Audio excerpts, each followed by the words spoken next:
नमस्कार। मैं इंदिरा सारस्वत, सह आचार्य, श्री कल्याण राजकीय कन्या महाविद्यालय सीकर। प्रिय बच्चों, हिंदी साहित्य की इस कक्षा में पुनः आपका स्वागत है। आज हम रीतिकाल के प्रसिद्ध कवि पद्माकर का वसंत ऋतु वर्णन करने जा रहे हैं। अध्ययन की सतत कड़ी में हम पद संख्या 2 की व्याख्या करेंगे। पहले हम पद की पंक्तियाँ पढ़ेंगे। ओरे फाती कुंजन में गुंजरत भोर फिर, ओरे डोर छोरन में बोरन के भेके। कहे पद्माकर सु ओरे फाती गलियान, छलिया छबिले छेल छवि छुए गए। ओरे फाती विहग समाज में आवाज होती, ऐसे रीतिराज के न आज दिन धुए गए। ओरे रस ओरे रीति ओरे राग ओरे रंग, ओरे तन ओरे मन वे गए।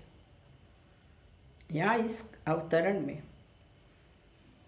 कवि पद्माकर वसंत ऋतु का वर्णन करते हुए कहते हैं कि ऋतुराज वसंत का वैभव प्रभाव सर्वत्र दिखाई दे रहा है कि चाहे वो लता कुंज हो, वहाँ भंवरों के झुंड अलग ही प्रकार की उनकी गुंजार सुनाई दे रही है। और आम के वृक्षों पर मंजरियों की अलग प्रकार की ओरें, विचित्र प्रकार की अलग ही तरह की खुशबू आ रही है कि आम की मंजरियों में भी सुगंध आ रही है, वह भी अलग ही प्रकार की मादक सुगंध है।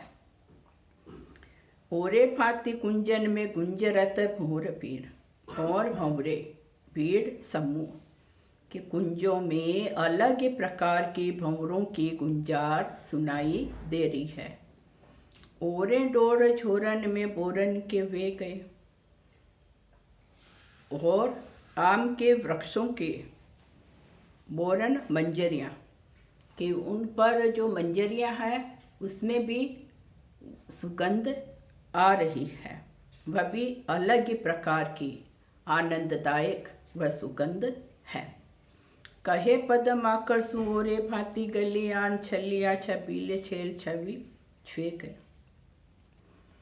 पद्माकर कवि कहते हैं कि वसंत का मादक प्रभाव कितना अधिक है कि यहाँ तक कि गलियों में, कहे पद्माकर सु ओरे फाती गलियां, कि गलियां जो है वहाँ भी अलग प्रकार की मस्ती छाई हुई दिखाई देती है।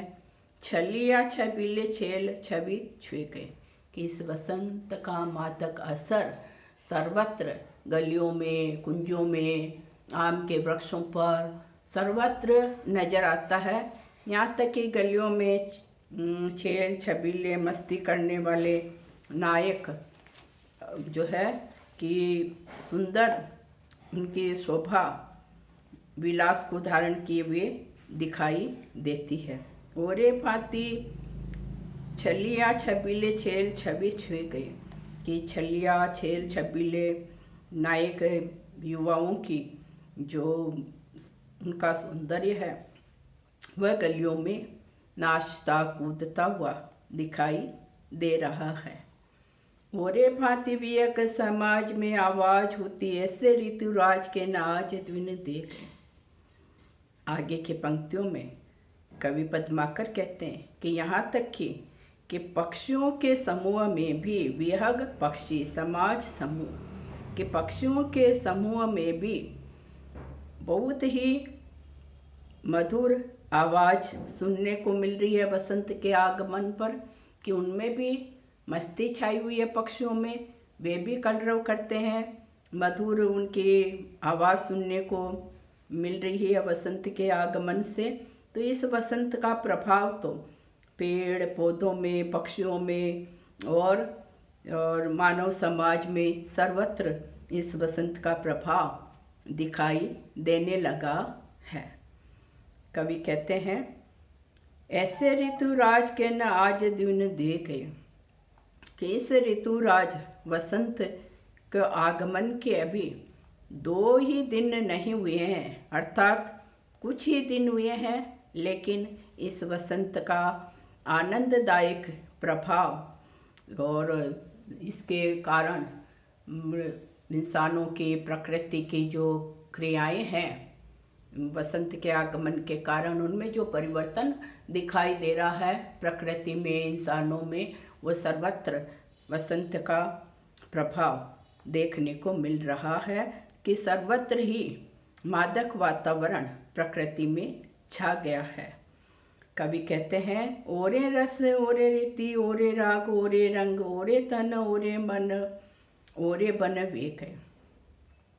कवि पद्माकर कहते हैं कि वन प्रांत की प्रकृति अलग ही प्रकार की सुंदरता से ओतप्रोत हो गई है। उसकी रीति नीति अलग ही प्रकार की वसंत का आनंददायक असर, प्रेम का राग रंग नजर आ रहा है। ओरे तन ओरे मन ओरे बन वेग।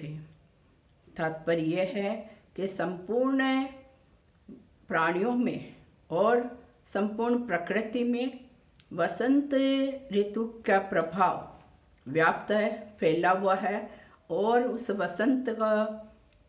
वसंत अपने वैभव से सभी को प्रभावित किए हुए हैं।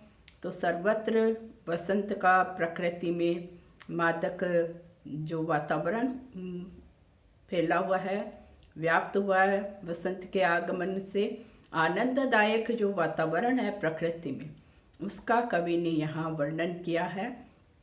तो कवि वसंत के वैभव के साथ ही श्रृंगार रस का चित्रण भी इस पद में कवि के द्वारा किया गया है।